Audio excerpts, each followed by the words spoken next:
Alors, médecin, mélomane, globe-trotteuse, c'est comme ça que tu te décris. D'abord médecin en hôpital, et puis de la recherche clinique, et puis tu t'es envolé vers Oui, Singapour. Là, maintenant, ça oui, fait une dizaine d'années que tu es à New York. oui. Voilà, c'est beaucoup de pays, beaucoup de changements, une vie Mm. complètement différente. Voilà. Qu'est-ce qui t'a poussé à aller vers New York?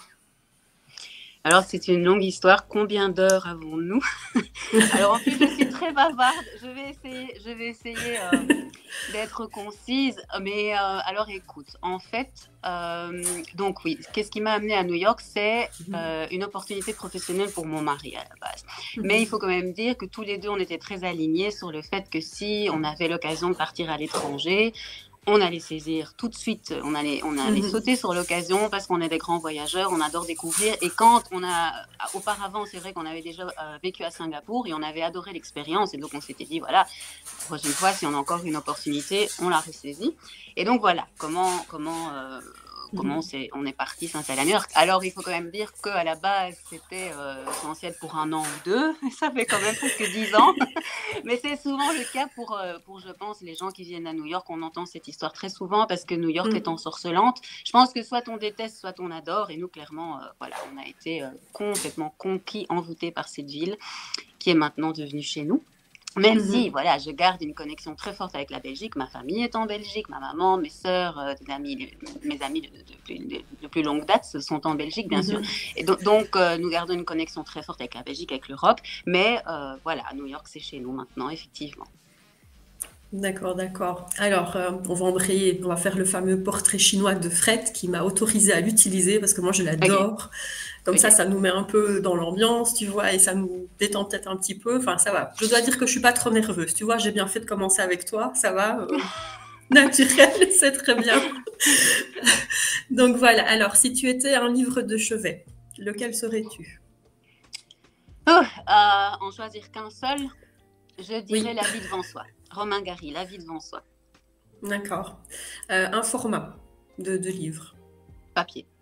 Papier, d'accord. Une maison d'édition. Une maison d'édition. Eh ben, en fait, je vais dire la mienne.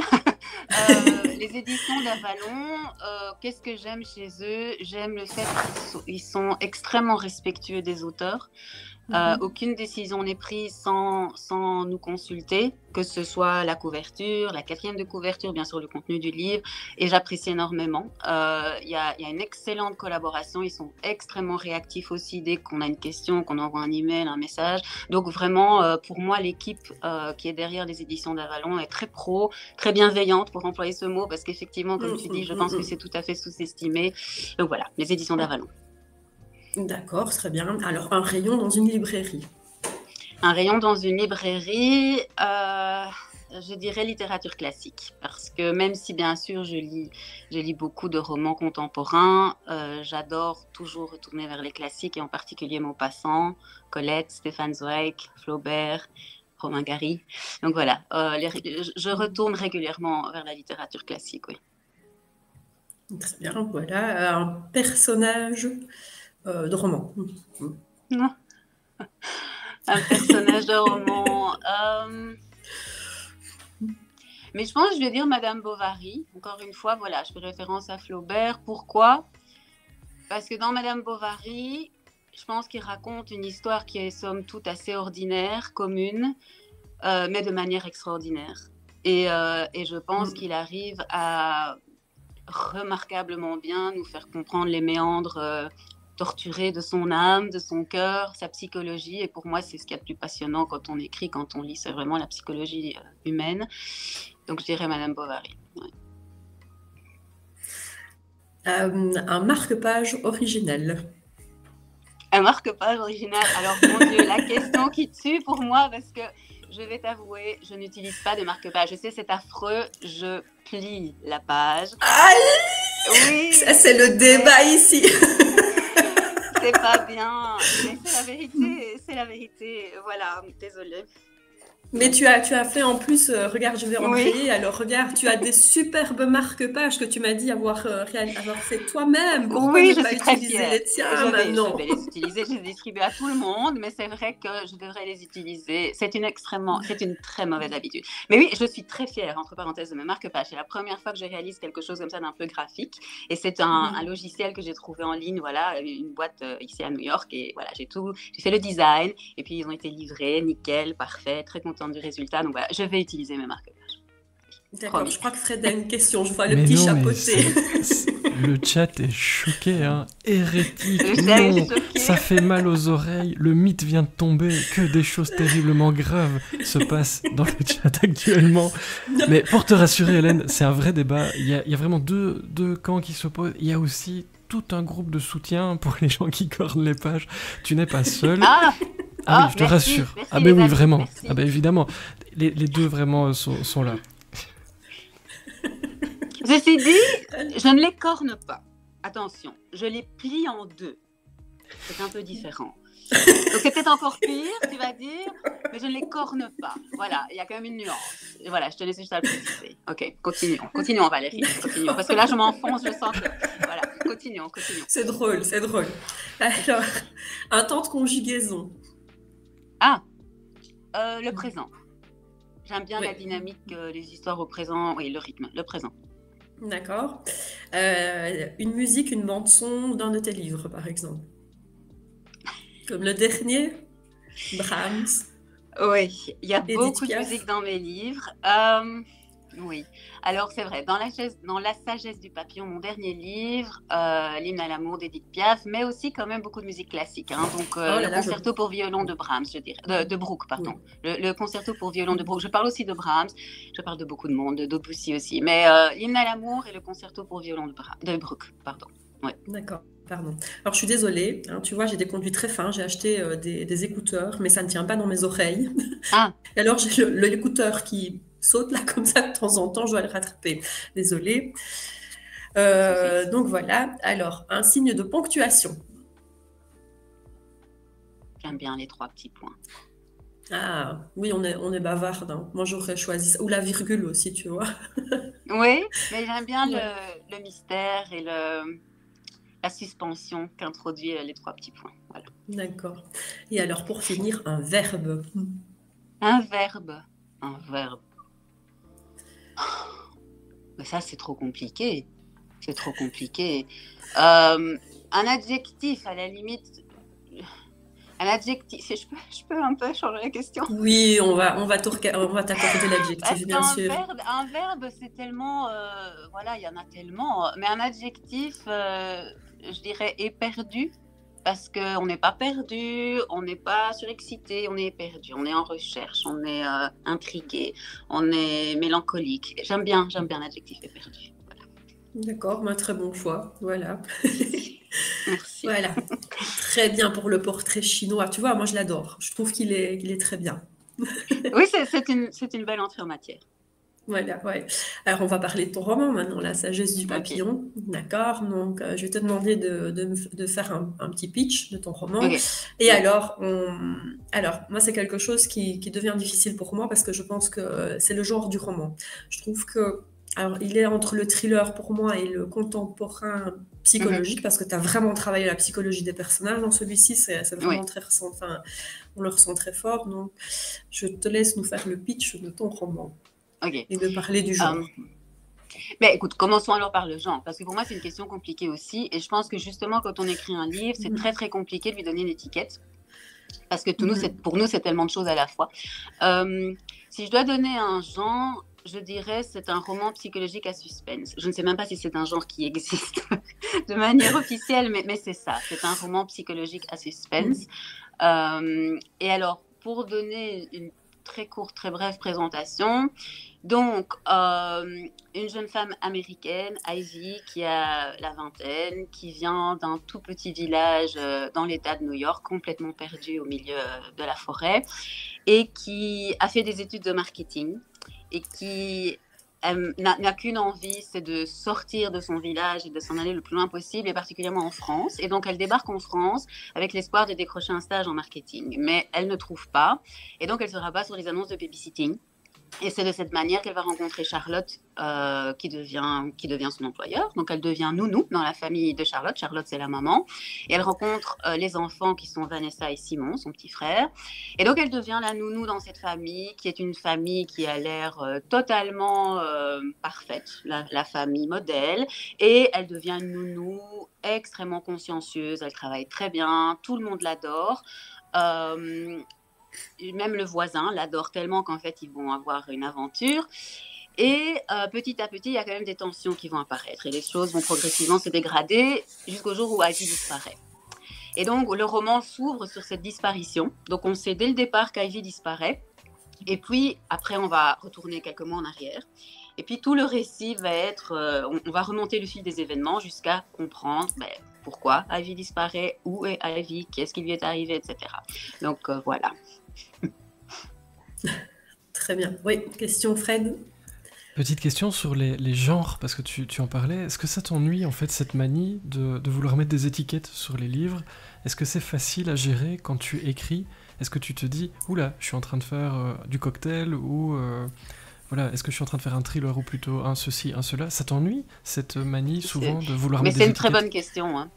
C'est une très bonne question. Disons que c'est parfois un peu agaçant parce que quand on écrit, on n'a pas envie de s'encombrer de contraintes de ce type-là. Ceci dit, moi j'ai quand même envie de dire que quand on écrit et puis tant pis, même si c'est un style hybride. C'est pas grave. Voilà, ici par exemple, c'est un roman psychologique à suspense, c'est pas un thriller dans les règles de l'art, c'est pas voilà, mais c'est pas grave parce qu'on écrit quand même avec ce qui nous vient et tant pis si ça rentre pas dans une catégorie précise. Maintenant, je pense que ça a quand même du sens d'essayer de catégoriser les livres parce que je pense que pour les lecteurs potentiels, quand ils se retrouvent dans une librairie, que ce soit en physique ou en ligne, c'est quand même très compliqué pour eux de trouver un livre s'ils ne sont pas catégorisés dans un genre qu'ils aiment bien. Quelqu'un qui aime une romance, ça va être quand même beaucoup plus simple si la personne peut trouver directement ton livre dans la catégorie ad hoc, je vais dire. Quelqu'un qui aime les thrillers, quelqu'un qui aime les nouvelles. Donc je pense que ce n'est pas dénué de sens, c'est quand même légitime, mais c'est vrai que c'est un côté un peu agaçant, dans le sens où quand on écrit, on n'a pas envie d'avoir les moindres contraintes. Ou bien, voilà. Mais encore une fois, moi, ça ne va pas m'empêcher d'aller là où j'ai envie d'aller. Et j'ai un éditeur, encore une fois, qui est extrêmement respectueux. Donc, bien sûr, parfois, il y a des choses à réviser, mais ils ne vont pas non plus complètement me dire « Ah non, ça, c'est pas possible. On est à la frontière entre plusieurs genres. » Non, voilà. C'est pas non plus comme si ça empêche l'auteur de se laisser aller et d'écrire ce qu'il a envie d'écrire, ou elle a envie d'écrire. Mais c'est une bonne question. Moi, pour moi, en tant que lectrice et en ayant lu ton roman, je vais dire, je n'ai pas cherché à comprendre quel était le genre. Pour moi, il est très bien construit du début à la fin. Le suspense va crescendo. Tu vois, le suspense va crescendo. Je vais dire, c'est très bien mené. J'ai eu des surprises à la fin auxquelles je ne m'attendais pas. Donc, pour moi, le roman, il est réussi. Quelle est cette expression? Voilà, le pari est réussi, en quelque sorte. Donc, merci. Voilà. Oui, merci. Oui, voilà. Donc, très bien. Alors, ensuite, j'aimerais, si tu devais choisir un de tes personnages, lequel choisirais-tu de ce roman, justement? Vanessa. Alors, c'est vrai que ce que je n'ai peut-être pas dit dans mon petit pitch, et qui est peut-être utile pour les personnes qui nous écoutent, c'est que je raconte cette histoire à travers 3 personnages principaux. Donc, il y a une petite fille, Vanessa, il y a Ivy, et il y a la maman Charlotte. Et donc, on va à tour de rôle découvrir les événements en fonction de la perspective de Vanessa, Ivy et Charlotte. Et elles ont bien évidemment des regards extrêmement contrastés. Elles vont avoir des ressentis très, très différents. Et donc, ça va être des perspectives complètement différentes. Et donc, on passe vraiment de l'une à l'autre. Donc, c'est comme ça que le roman est construit. Mais si je dois... Alors, je suis proche parce qu'on me pose souvent la question, mais... est-ce que tu ne trouves pas qu'une telle est fort antipathique et laquelle est-ce que tu préfères? Bon, voilà, je les ai créées toutes les 3, ou plutôt elles m'ont choisi toutes les 3, parce que quand on écrit, je suis désolée, je suis déjà en train de digresser, mais il faut m'arrêter si je suis trop longue. Hein. Mais j'allais dire, quand on écrit, il se passe un phénomène très farfelu, à savoir que ce sont les personnages qui vraiment vont investir le roman et qui vont m'emmener, qui vont me prendre par la main, qui vont m'emmener là où ils ont envie d'aller. Et d'ailleurs, dans les masterclass d'écriture, on dit toujours, surtout si un personnage vous emmène là où vous n'aviez pas prévu d'aller, suivez-le, parce que ça veut dire que vous êtes dans le bon. Eh bien, il y a vraiment, parce que ça veut dire qu'on lâche prise. Voilà, et il y a vraiment un phénomène comme ça qui se passe. Et donc voilà, donc je les ai créées, elles m'ont toutes les trois prises par la main, c'est comme on veut, on le dit comme on veut. Mais donc voilà, je les aime toutes les trois, je suis proche de toutes les trois, mais ma petite Vanessa, c'est d'elle en fait que tout est parti. Est-ce que je peux encore parler un petit peu? Vas-y, vas-y. Merci. Non, je voulais juste dire que c'est parti de Vanessa. En fait, à la base, je ne m'attendais pas du tout à écrire un roman à 3 voix, on va dire. Je pensais écrire un roman avec une petite fille, à travers le regard d'une petite fille, voilà, Vanessa, et je pensais qu'elle serait mon héroïne unique. C'est comme ça que j'ai commencé. Mais très vite, en fait, il y a les personnages d'Ivy et de Charlotte qui se sont imposés d'elles-mêmes. Et je me suis dit, mais en fait, j'ai envie de leur donner une voix à part entière à toutes les trois. Et c'est comme ça que m'est venue l'idée d'écrire un roman avec 3 paires de lunettes différentes. Mais tout est parti de Vanessa. Voilà, ça y est, j'ai fini. Oui, vas-y Fred, je vois le petit chat. Alors juste pour dire, déjà bonsoir tout le monde, vous êtes nombreux à nous rejoindre en cours de route. Gérasimo, je note tes questions, au passage, ne t'inquiète pas, mais je les intercalerai dans la soirée. On parlait de ce personnage plutôt jeune. Est-ce que c'est simple, demande le chat, d'incarner un personnage enfant quand on écrit? Mais c'est une excellente question. Et en fait, je vais vous dire tout à fait honnêtement, je n'ai aucune explication à ça, mais pour moi, ce n'est pas compliqué. Je n'ai pas d'explication logique ni rationnelle. Et pourquoi est-ce que j'ai voulu écrire à travers le regard de la petite Vanessa dans ce roman? Parce que mon livre précédent, qui s'appelle Mensonge innocent, c'est un recueil de nouvelles. Et une de mes nouvelles, qui s'appelle Enlèvement, c'est l'histoire d'une petite fille vue à travers le regard de cette petite fille. Et je pense que c'est mon récit jusqu'à présent qui a le plus secoué mes lectrices, mes lecteurs, et qui m'a moi-même le plus secoué en écrivant. J'ai vraiment adoré écrire cette histoire. C'est une histoire qui est très chère à mon cœur. Et je me suis rendu compte à quel point la charge émotionnelle et la puissance du récit pouvaient être décuplées quand on s'exprime à travers les yeux d'une enfant dans ce cas-ci. Et j'avais envie de continuer à explorer cette voie-là. Je n'ai pas d'explication sur le pourquoi, mais non, ça me vient assez naturellement en fait. Est-ce que j'ai répondu à la question?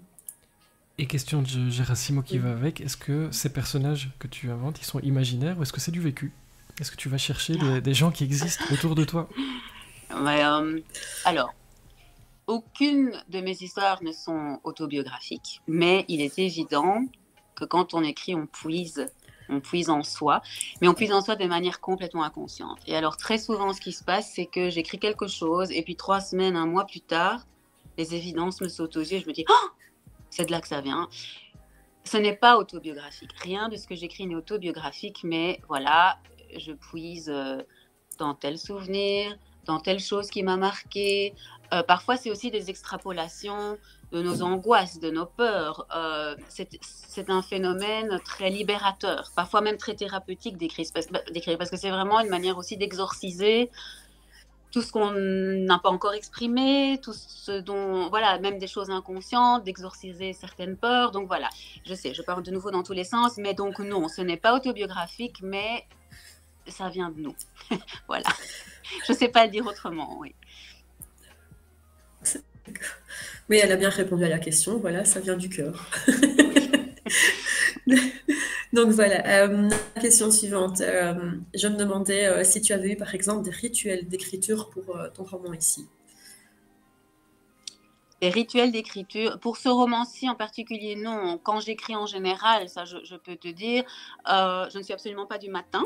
Voilà, donc en général, le matin, je gère mes emails, je gère les réseaux sociaux, mon site web, je fixe des rendez-vous, je fais mes zooms avec ma maison d'édition, des calls avec les journalistes, voilà, les contacts presse, etc. Je fais tout ça le matin.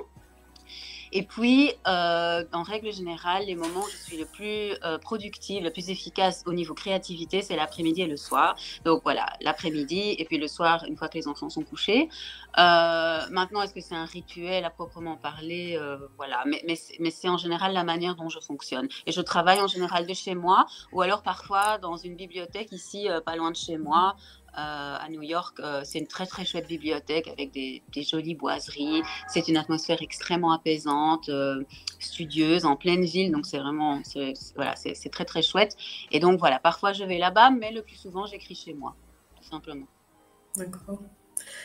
Très bien. Et alors, je voulais savoir aussi au niveau de ton inspiration. Comme tu parlais de New York, on dit être très, comment je veux dire, il y a beaucoup d'énergie en fait dans cette ville.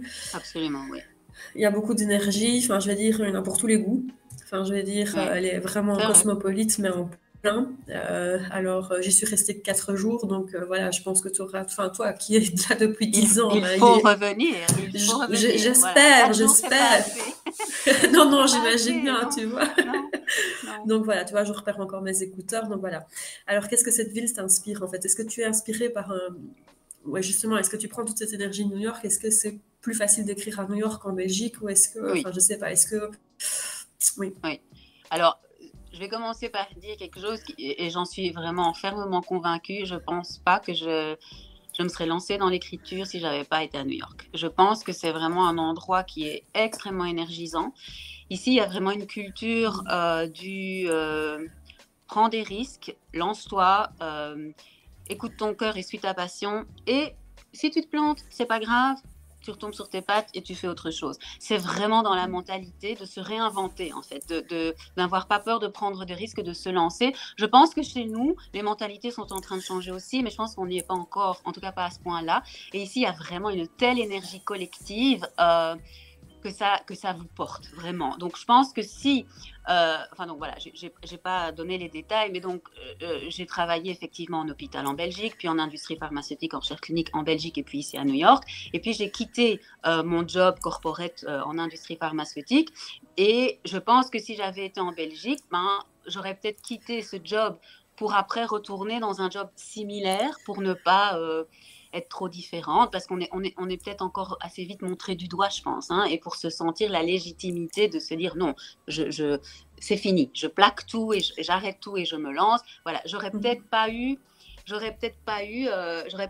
été dans l'environnement adéquat, en tout cas. Je suis vraiment persuadée qu'ici, ça a joué. Donc voilà, donc ça, c'est la première chose à dire pour New York. Donc, est-ce que New York m'inspire dans mon écriture? Oui, de par tout ça, mais aussi par New York elle-même, tout simplement. Voilà, mon premier roman, c'est Plus jamais seul pour Thanksgiving. C'est un roman très new-yorkais. Ça se passe entre New York et Singapour, mais plus à Singapour. Et ça se passe en période de Thanksgiving, en période de Noël. Donc, c'est vraiment une ambiance très, très new-yorkaise. Et c'est une ville, c'est une ville ultra inspirante, en rue, dans Central Park, les décorations de Noël, les décorations d'Halloween, les festivités et l'ambiance collective à Thanksgiving, bien sûr, c'est quelque chose de profondément inspirant. Oui, donc ça m'inspire. Maintenant, attention, toutes mes histoires ne se passent pas à New York. Et donc, voilà, La sagesse du papillon, par exemple, ça se passe en France. New York n'intervient pas. Ça dépend aussi de mes récits, mais il est évident que l'environnement où on se trouve va avoir une influence directe. En tout cas, c'est très personnel. Mais dans mon cas, oui, ça joue. Le petit chat. Oui, le petit chat là. Le petit chat là, mais je te laisse finir évidemment. Je remercie au passage Zut, bonsoir. Merci beaucoup pour le réabonnement. Ça fait déjà 9 mois d'abonnement. Merci beaucoup, ça soutient évidemment tout ce qu'on fait ici. Et puis on enchaîne avec une question de Gérasimo. Tu parlais de ton arrivée à l'écriture, c'est ça qui nous intéresse aussi. C'est quoi le déclencheur? Parce que tu dis New York, t'as peut-être donné la force d'y aller, mais c'est quoi? C'est une rencontre? Pourquoi t'as pas pris ce même job dont tu parles comme tu aurais pu le faire? Pourquoi un jour tu t'es dit j'écris? C'est une rencontre avec quelqu'un? C'est autre chose? Voilà, alors de nouveau, je vais être bavarde. Voilà, je m'en excuse parce qu'il y a beaucoup à dire. Alors, j'essaye d'être brève. Disons que j'ai toujours été littéraire. ça c'est très clair. Ado, je lisais énormément et j'ai continué toute ma vie à lire beaucoup. Et disons que j'étais pas du tout une sorteuse en étant ado, j'étais pas du tout une cool gang. Et donc les livres et la musique aussi, je jouais du piano, c'était vraiment des petits moments qui illuminaient mon quotidien. J'adorais lire, c'était vraiment une évasion pour moi. Et j'avais un côté très littéraire, j'adorais écrire des rédactions, des dissertations à l'école, etc. Maintenant, je ne me suis pas lancée dès le départ dans une carrière littéraire. Pourquoi ? Parce que j'étais assez douée en tout à l'école et je me suis retrouvée en faculté de médecine. J'avais quand même un côté assez scientifique aussi, il faut le dire. J'adorais la biologie, par exemple. Et voilà, je réussissais bien à l'école et donc j'étais une ado extrêmement docile. Et mes parents m'ont dit, mais voilà, Hélène, tu vas faire la médecine. Je me suis dit, oui, ok, je vais faire la médecine. Mais disons qu'ils ne m'ont jamais poussé à rien. Hein. Je tiens à le préciser. Ils ne m'ont jamais forcé à rien. Mais disons que je me suis dit, ok, pourquoi pas. Pas envie de décevoir, voilà, comme beaucoup d'entre nous. Et je me suis dit, allons-y. Et du coup, je ne me suis pas du tout lancée dans une carrière littéraire à ce moment-là. Je ne regrette absolument pas d'avoir fait la médecine. J'ai appris des choses, évidemment, incroyables. C'est une stimulation intellectuelle de tous les instants. J'adorais mon travail à l'hôpital, puis en industrie. J'ai appris beaucoup, j'ai rencontré des gens extraordinaires, mais ça n'a jamais été non plus une vocation brûlante, voilà, comme je viens d'expliquer. Et je pense que ce qui s'est passé, en fait, quand j'ai quitté mon poste, parce que je travaillais chez Pfizer, hein, on peut le dire, ici à New York, c'était la maison mère de Pfizer, donc c'était un poste très prestigieux. J'étais directrice médicale, je gérais des études cliniques de phase 3, donc avec des milliers de patients dans des centaines de centres hospitaliers à travers le monde, dans le domaine de l'immuno-oncologie. Donc c'est vraiment à la pointe de la recherche contre le cancer. Donc c'était vraiment excessivement stimulant intellectuellement, mais l'environnement de travail était assez délétère dans le sens où, sans exagérer, je travaillais jusqu'à des minuit, 1h du matin tous les jours. Et progressivement, la charge de travail, c'est très vicieux. C'est un côté à double tranchant parce que d'un côté, on me donnait de plus en plus de responsabilités, on me faisait comprendre qu'on était très content de mon travail, moi je ne savais pas du tout dire non, de nouveau, la peur de décevoir, le côté ultra perfectionniste, et voilà, je me suis toujours jetée à 350% dans ce que je fais, et donc je pense que les gens qui ne me connaissaient que d'un angle professionnel, je donnais peut-être la perception d'être quelqu'un d'ultra ambitieux qui n'avait envie que d'une chose, c'était de grimper les échelons et toujours plus haut, alors que pas du tout. Enfin, oui, évidemment, j'étais ambitieuse dans le sens où je veux bien faire ce que je fais et je veux le faire à fond, mais disons que j'étais prise un peu dans un engrenage comme ça, j'avais la sensation de perdre le contrôle et puis surtout, petit à petit, j'avais vraiment de plus en plus. On est super valorisé parce qu'on se dit mon travail est reconnu, il est apprécié, donc c'est super, mais on est de plus en plus noyé et puis surtout, je souffrais très fort du fait que j'avais l'impression de ne pas être assez présente à la maison pour mes enfants. Je culpabilisais beaucoup pour ça. Et ce qui s'est passé, c'est que, en fait, mon équipe, tout le monde n'était pas basé à New York. Je travaillais avec des gens qui étaient en Californie, ici à New York, à Milan en Italie, au Japon. Et donc, une des personnes qui était directrice médicale comme moi à Milan, avait démissionné. Et donc, mon manager m'a dit à l'époque, mais Hélène, écoute, est-ce que tu voudrais bien accepter de reprendre son job, en plus du tien, bien évidemment. On aimerait bien que ce soit toi, c'est temporaire, le temps qu'on retrouve quelqu'un d'autre. Et je m'étais dit, mais comment je vais faire ? Parce que déjà comme ça, mais j'en sors pas, je vais me coucher à 1h du matin, il y a tellement à faire. Et alors on m'a dit, mais non, ne t'inquiète pas, tu vas prioriser. Et il y a des choses que tu vas plus pouvoir faire, etc. Enfin, soit 4 mois plus tard, ils avaient toujours retrouvé personne pour la remplacer. Moi, je me retrouvais avec 2 jobs. J'étais de plus en plus au bout, hein, il faut quand même le dire. Et là, mon mari a vraiment commencé à s'inquiéter parce que je mangeais plus, je dormais plus, j'étais ultra anxieuse. Et ce qui s'est passé, c'est qu'à ce moment-là, mon plus jeune, mon cadet, a eu un souci de santé. Heureusement, maintenant, tout va bien. Mais à ce moment-là, il a eu un souci de santé, il a fallu commencer un traitement et ça a nécessité que je sois beaucoup plus présente. Et c'est il m'a vraiment donné le déclic de tout plaquer et de m'occuper de lui. Parce que tant qu'il n'y a que nous qui sommes impliqués, je pense, surtout les femmes, enfin bon, je ne veux pas rentrer dans un débat ici, mais je pense que c'est commun à beaucoup de femmes, on continue, et on se dit que c'est nous qui avons un problème. On se dit, mais enfin ma fille, arrête de te plaindre, c'est certainement toi qui es mal organisée, retrousse tes manches, et voilà, et c'est temporaire, ça va aller. Et je pense que tant qu'il n'y a que nous qui sommes impliqués, on se dit, mais ce serait tellement égoïste de les laisser tomber, je peux pas abandonner mon équipe comme ça, quelle horreur. Alors que quand il y a quelqu'un qu'on aime qui a besoin de nous, là, ça devient égoïste de ne pas tout plaquer pour s'occuper de cette personne-là. Et donc, je pense que c'est ce qui m'a un peu sauvée, en fait, de m'écrouler complètement et de finir à l'hôpital en burn-out complet. Donc, voilà l'histoire. J'ai pas été brève du tout, je suis désolée. Mais donc, voilà l'histoire. Et donc, tout ça a fait que je suis retournée à mes premières amours, à savoir la littérature, parce que l'idée d'écrire un livre avait toujours été à l'arrière de ma tête, mais sans que jamais j'y accorde c'était comme un rêve, en fait. Je me disais pas du tout que ça allait devenir quelque chose de sérieux. Et puis voilà, en ayant tout plaqué, une fois que mon petit tout s'est bien passé, qu'on a été rassuré, que je me suis retrouvée moi-même, je me suis dit, alors je fais quoi? Je suis quoi? Parce qu'on a toujours tendance à s'identifier par ce qu'on fait, et pas par ce qu'on est. Donc je suis quoi ici? Qu'est-ce que je fais? J'ai quitté mon poste. Et donc voilà, je me suis mise à écrire sans vraiment y croire au début, et puis quand même de plus en plus sérieusement. Et voilà, on est 3 livres plus loin et j'ai trouvé cette super maison d'édition. Donc, c'est une très belle aventure. Mais voilà par où je suis passée. Je suis désolée, j'ai encore été ultra bavarde. On apprend à te connaître et c'est ton émission. On parle de toi, on parle de tes livres. Donc voilà, on fait connaissance aussi. Le but de l'interview était de te faire connaître aussi sur Twitch, sur la boîte d'émission de Fred. Donc, c'est très bien. Merci. Alors, j'ai encore 2 questions pour toi. Oui. Tu as écrit en français. Est-ce que tu envisages de traduire tes romans en anglais? Puisque tu vis à New York. Oui, c'est une question qui tombe à pic. Alors, j'écris en français et moi, je n'écrirai qu'en français parce que c'est ma langue déjà. Bien sûr, je sais parler anglais, j'habite ici, mon mari est anglais, donc c'est pas ça la question. Mais je pense qu'il y a quand même c'est pas la même chose. Absolument, c'est un métier. C'est un métier et en plus, je pense que c'est un processus tellement émotionnel, l'écriture. Et mon rapport au français, depuis que je vis à l'étranger, ici à New York, dans un environnement anglophone, mon rapport au français est devenu beaucoup plus intense et beaucoup plus aigu. C'est vraiment mon identité. Et donc, je revendique ma belgitude et ma culture francophone. Et pour moi, il est hors des questions... Mais c'est vrai. Et pour moi, il est hors de question de ne pas écrire en français. Par contre, et ça, c'est vraiment... tout nouveau.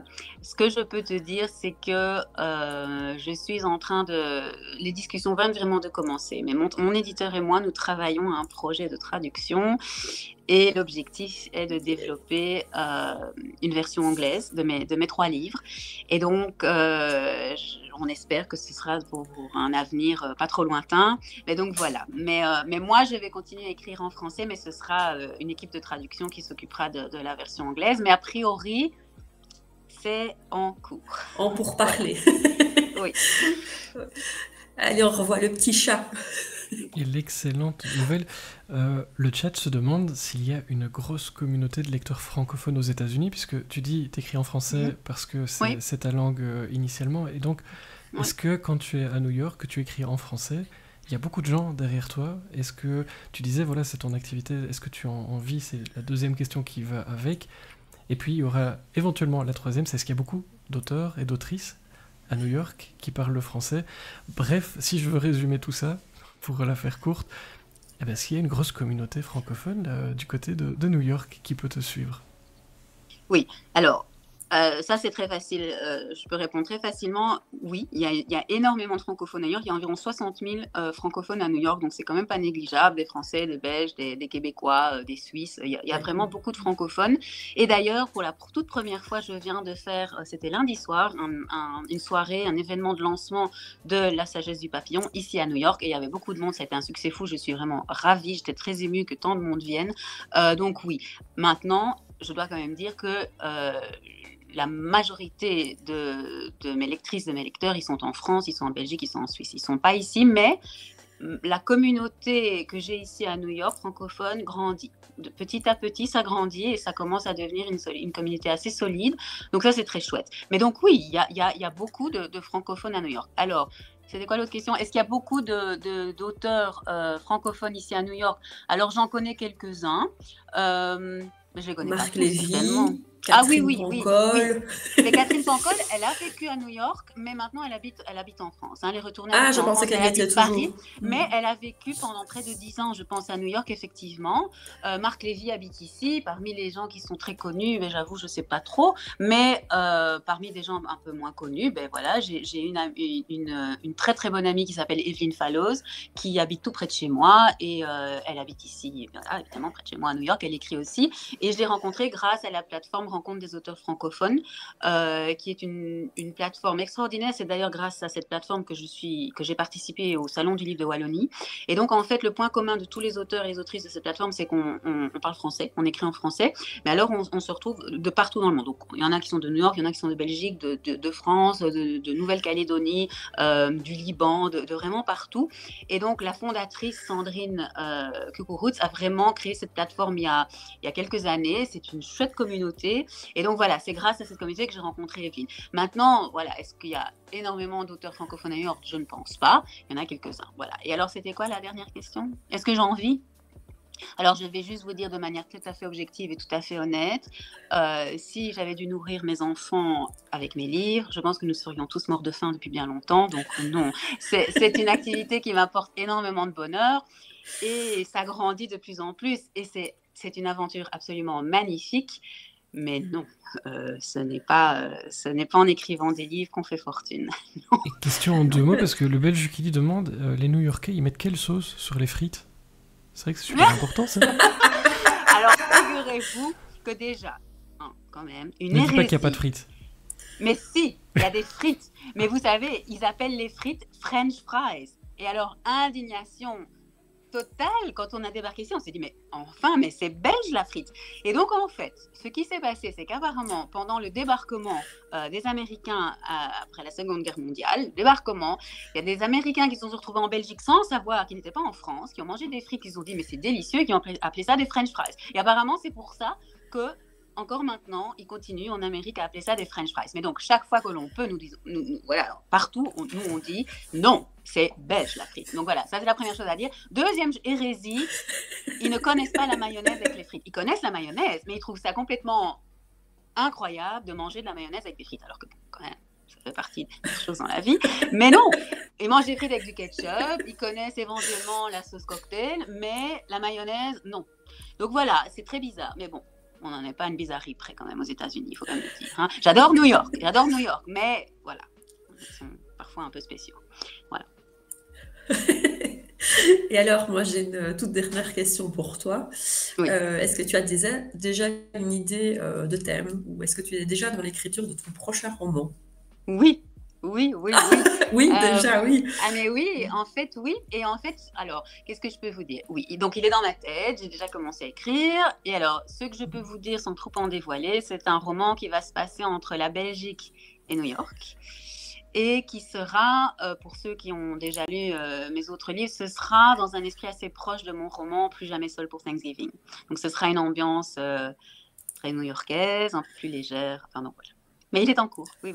Ah oui, d'accord, très bien, très bien. Ben écoute, je me réjouis déjà de le voir publié, mais je vais te laisser le temps de bien l'écrire. Voilà. Ah ben oui, ça c'était essentiel. Bien sûr. Un minimum, voilà. Juste pour info, dans le chat, oui. Apparemment la frite elle est bien française, mais elle est meilleure en Belgique. Comme ça vous savez. La frite est française? Oui, je ne veux pas te décevoir, Hélène, mais oui, à Bruges, il existe un musée de la frite. Je te jure, je suis allée au musée de la frite à Bruges et ils disent que c'est français. Il y a tout un point de l'histoire. Mes plus plates excuses, je pensais réellement que la frite était belge. Ça, je suis enflammée de manière patriotique. Je suis désolée, mais elles sont très bonnes nos frites en Belgique quand même, hein, ça on peut le dire. Elles sont meilleures en Belgique, ça, je suis d'accord avec toi. toi. Je ne dis pas qu'elles sont meilleures, mais elles sont très bonnes. Voilà, désolée, si, elles sont je meilleures. m'excuse platement. Je pensais réellement que la frite était belge. Ok. Oui, Fred, encore une, on voit le petit chat. Mais oui, il reste 3 minutes, comme ça je vous le dis au passage, puis on accueillera Anouk Schutterberg qui est dans les coulisses déjà avec nous. On se demande si tu aimes revenir en Belgique, en France, si on peut te voir, parce que tu es loin là, mais nous on a envie de te voir tout près de nous. Est-ce que tu reviens régulièrement? Est-ce que tu as Oui. des prochaines dates pour, voilà, pour les gens qui auraient envie de se procurer ce livre et puis de te rencontrer? Je vais le mettre au-delà du chapeauté, hop, comme ça. Vraiment. Est-ce que tu reviens oui. bientôt et souvent? Alors, je reviens souvent parce que voilà, ma maman, mes sœurs, ma belle-mère habitent en Belgique. J'ai des amis de très longue date en Belgique et c'est très très cher à mon cœur de garder la connexion avec la Belgique, comme j'ai dit, pour moi, pour mes enfants, pour ma famille là-bas. Et donc oui, on rentre en Europe régulièrement parce que mes enfants s'américanisent de plus en plus, c'est inévitable. Mais pour moi, c'est ultra important qu'ils n'oublient pas d'où ils viennent et qu'ils gardent, c'est leur identité, c'est mon identité. Mon mari est anglais, mais donc voilà, c'est l'Europe. On ne rentre pas dans le débat Brexit, mais c'est l'Europe et voilà, donc chaque été, on essaye de leur montrer des petits marchés locaux en Italie, en France, en Belgique. Donc oui, je garde la connexion avec l'Europe, ça c'est sûr. Mais alors, quand je reviens pour le Salon du Livre de Wallonie, donc ça c'est chaque fois en automne à Mons, dans le Hainaut. Je sais que j'ai déjà une prochaine rencontre qui est prévue au printemps, donc je serai en mars à la librairie Scientia à Mons pour une séance de dédicace. Pour le moment, il n'y a pas vraiment grand-chose d'autre de prévu. J'étais à un salon du livre à Paris aussi en novembre. Mais voilà, mais si on me suit sur les réseaux sociaux, sur mon site web, j'essaie de tenir un maximum à jour tout ça, et donc les informations sont postées dès qu'elles sont connues. Mais donc ma prochaine visite en Belgique, ce sera cette séance de dédicace chez Scientia à Mons. Et donc voilà, mais ceci dit, mes livres sont tout à fait disponibles en France, en Belgique, en Suisse, donc ça, il n'y a pas de souci, hein. Merci beaucoup, que ça passe vite. Et au passage, bonsoir David, Oui. salut Alexis Leifsker qui est parmi nous, ça fait plaisir de te voir. Anouk aussi est avec nous déjà dans les coulisses. Il y a du monde dans la boîte, ça fait plaisir. Je suis ravi de vous accueillir avec mon chat poté. Vous étiez pas prêts, je vous l'avais dit. On a beaucoup ri quand même avec tout ça, c'était passionnant. Merci beaucoup Valérie pour cette première interview dans la boîte. Merci infiniment Hélène pour cet échange Merci passionnant. Merci à vous. Et puis, Oui, merci Hélène. après, Merci Valérie, il y a peut-être merci le mot de la Frédéric. fin, mais je vais évidemment te le laisser à toi, Hélène, pour refermer le couvercle de cette boîte qui était la tienne. En mode bavard ou pas, tu choisis. Et tu Non, t'arranges avec j'essaie Anouk d'être derrière. brève pour notre prochaine Que invité souhaites-tu qui attend. nous Mais dire? voilà, je vais vous dire merci, vraiment. J'ai été très honorée de participer à cette émission. Je trouve ça extrêmement sympa. Je trouve qu'en plus, la communauté est très bienveillante, très sympa. J'ai trouvé ça une très chouette dynamique, très amusant. Donc, vous pouvez m'inviter quand vous voulez. Je reviens avec grand plaisir. Et voilà, et c'est vrai que moi, je suis ici. Et donc, dès que j'ai l'opportunité d'avoir une émission ou une interview avec quelqu'un en France ou en Belgique, je suis absolument ravie. Donc, merci infiniment. Et puis voilà, si vous voulez en savoir plus, n'hésitez pas à me suivre sur les réseaux Instagram, Facebook. Et j'essaye d'être le plus active possible et voilà, de poster un maximum de contenu sur New York, puisque j'adore ma ville et j'adore prendre des photos. Et donc voilà, sur New York, sur les livres que je lis, sur l'écriture, sur mes livres à moi. Donc voilà, à très bientôt et merci encore.